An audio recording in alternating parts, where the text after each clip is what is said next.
I'm Diana Falzone for Paltalk.com, and I'm here today at Deepak Chopra's home base with Deepak Chopra himself. Today we're going to be discussing the soul of leadership, and we're going to take you through an entire workshop and how you can be a leader in your own life, community, and in the world. What is the soul, Deepak? Okay, the soul is the most real part of you. By real, I mean the most permanent part of you. Your body is very impermanent, we know that, Your body was different when you were a baby, right. Different when you're a teenager, different now, will be different one day in the future. Different after eating a heavy meal. And then gone when right. you die. Your mind is also impermanent. Your mind is your thoughts, and basically, your thoughts shift and change. Your personality shifts and change. You don't have the same personality today that you had when you were 10 years old, hopefully. Right. Our personality is always growing. So there's something deeper, a deeper consciousness that gives rise to both the mind and the body and the experience of the world. So I would say the soul is a core consciousness that gives rise to our thoughts. And from the thoughts, of course, we have feelings, emotions, molecules which make up the body. Through the body we experience the world.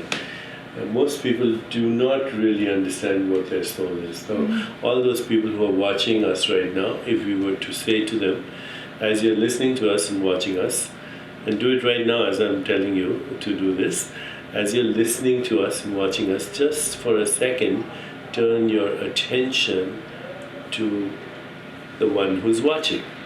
Do it right now. So as you're listening to me and looking at us, turn your attention to who's looking, to who's watching. And if you do it, that little shift in attention will bring you to a still presence. That still presence is your soul. It's from here that all your thoughts come, your feelings come. It's from here that you create personal relationships. It's from here that you have social interactions. It's from here that you create the environment that you find yourself in. It's from here that you create your body. It's from here that you interact with the forces of nature. The forces of nature inside you are the same as the forces of nature outside you. So I would say the soul is the observer. The mind is the process of observation, because we observe through the mind, through the lens of the mind.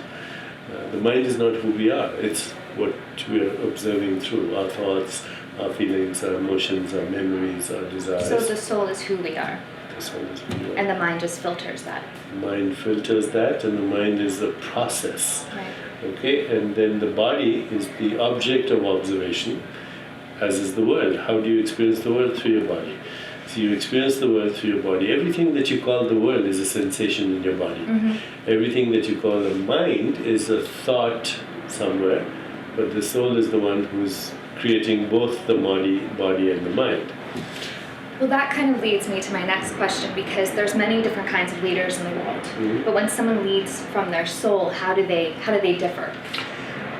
They differ in many ways, but it's important to go a little bit deeper into the soul. Yes. So, when you close your eyes, let's say, anytime you close your eyes, what you become aware of is that you're having thoughts. So what are these thoughts? Well, interestingly enough, there are only two kinds of thought. One kind of thought is memories from past experiences. And the other kind of thought is desires of what you want in the future. So thoughts are either about the past or they're about the future. What about the present? Aren't we supposed to live in the moment? When you're in the moment, there's no thought. You're fully present. When I asked those people, I asked you to turn yourself to who you are. Okay, but thoughts are either about the past or they're about the future. Where do they come from? They come from past experiences. Now, in Eastern wisdom traditions, we call this karma. Karma is all the choices you made in the past that have created memories, that have created desires. So basically,